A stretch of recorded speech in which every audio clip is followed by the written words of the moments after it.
Right, everybody, welcome back to another video here on Financial Friends. Today, we are going to be discussing the infinite passive income loop.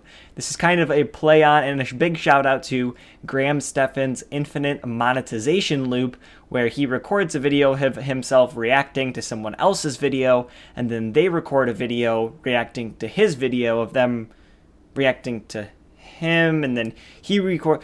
It's a long thing. Essentially, everyone reacts to everyone's video. They all make a bunch of money. And so we are going to create the infinite passive income loop where you can continue to generate passive income and change nothing about your life. If you like this concept, go ahead and hit the like button down below. Also hit subscribe so you can see more videos like this. Hit the bell next to the subscription button to be notified. And also comment your thoughts at any point during this video. Let's go ahead and get right into it.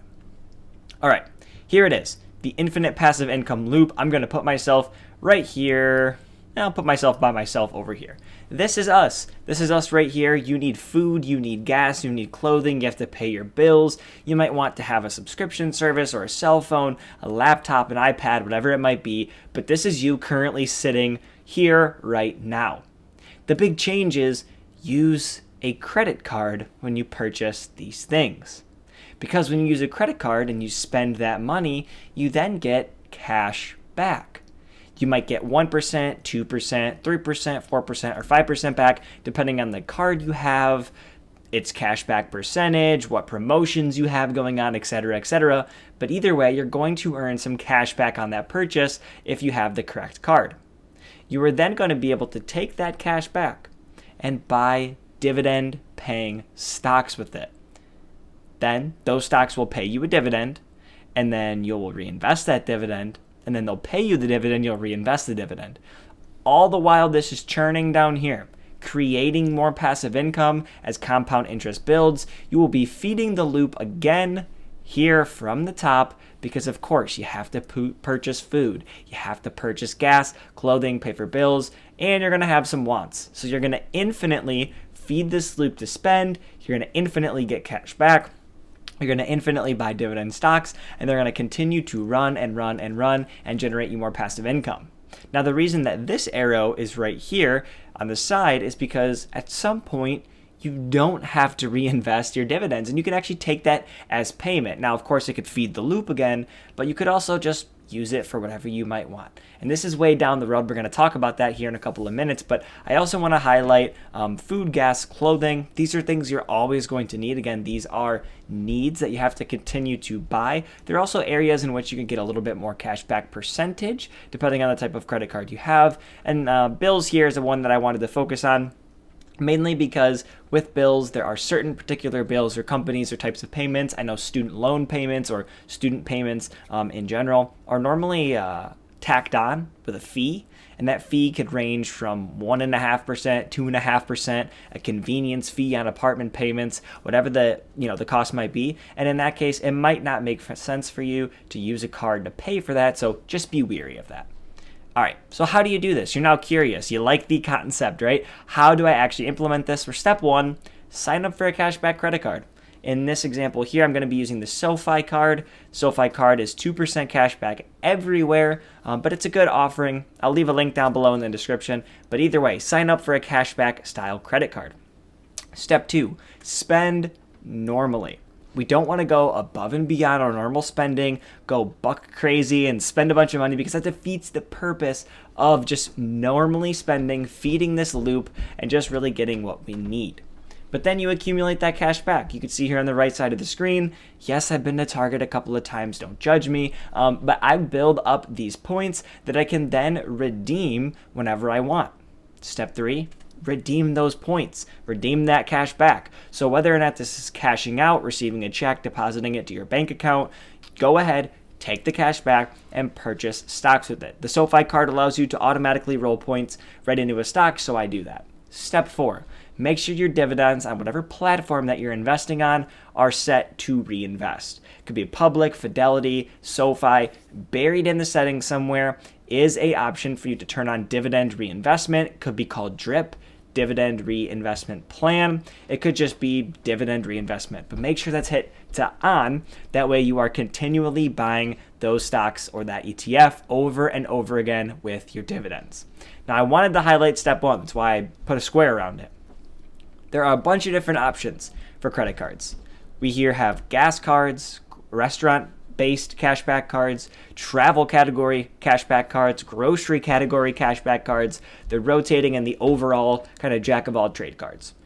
Either way, identify the area in which you spend the most money and find a good card that fits that category, whether it's gas, grocery, restaurants, travel. NerdWallet is a great website to help you narrow down these types of this type of information, but I'll leave a link down below. Go ahead and check it out. The rotating cards are normally good beginner cards, and overall cards like the SoFi card are good if you are kind of a broad-based spender and you're not a overspender in any one particular area. Now, let's run some numbers. Let's get you a little bit excited about this. So here we have the average annual expenditure of a customer or of a consumer in the United States. Housing, transportation, food, personal insurance and pensions, healthcare, entertainment, cash contributions, and apparel and services. Now, I nailed down a few of these categories because we're not really going to be using our credit card for housing. We might not really be using it for healthcare. For personal insurance and pensions, we're probably not using a credit card for that. And cash contributions, the same thing. Okay? But food, transportation, entertainment, apparel, and services are all good cashback categories. So in this instance, we're going to run the transportation category. We're going to pretend that roughly 1/4 of that category is made up of gas and not a car payment. And we're going to tack on a 3% cashback rate to this because there are cards that can get you 3% on gas. That's going to be $73.50. And then moving down the line, we will assume 1/4 of it is for restaurants, for the foods category, 3/4 is for grocery. I know that was relatively redundant, but if you knew that you might be able to get 4%, you can run these numbers a little bit differently, and so I wanted to break them down for you just because. But again, 3% there on food, 3% there on grocery spend. We have $58 at a 2% back for entertainment. I ran 2% there because I figured there wasn't a card that got you a lot of cash back in that category easily. And then apparel and services, the same thing. This brings our total of cash back based upon the average annual expenditure by a consumer in 2020 to $378.50. Now let's have a little bit of fun with that number and compound it. So we are going to assume $378 divided by the 12 months gives us $31.50 as a monthly contribution. We're then going to pretend for 40 years is how long we're going to stretch this out. I put some numbers down here just for contextual purposes. We could be between the ages of 20 to 60 or 30 to 70. And then we're going to assume a 7% interest rate. And I accounted for the fact that the average interest rate or the average growth of the S&P 500 over 100 years is about 10%. And so I put a 2% variance on there so we could see both sides of the coin. And we're going to compound annually. And I'm sure you've already been looking at it on the screen. Here is the potential growth of our $31.50 a month contribution to our dividend reinvestment compounding credit card cashback infinite monetization loop.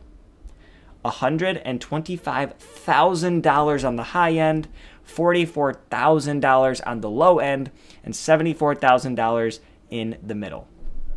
That is absolutely crazy. And the best part about it, it costs you no money. If you were already going to spend the money, if you don't pay an annual fee on the card, and you just continually build this position, buying those stocks, not selling, not paying taxes, this costs you nothing to do at all. All you have to do is spend a little bit of time, find the good cards for you, sign up for those cards, and you are off to the races to build the $125,000 portfolio by doing absolutely nothing. And this does not include any of your normal investments. This is just credit card cashback. So that's it for this video. Thank you so much for taking some time out of your day, spending it with me and watching it. I really do hope that you enjoyed this concept. I know it is a little bit exaggerated, a little bit sensational, but it proves a very valuable point that you can use credit card cashback, invest in the dividend stocks, allow those dividend stocks to grow, and could see some really, really good returns. So go ahead, if you like this video, follow for more on TikTok, Instagram, and Twitter at FinFriendsYT. Subscribe to the YouTube channel. It is, of course, free, and I will see you all in the next one. Take care.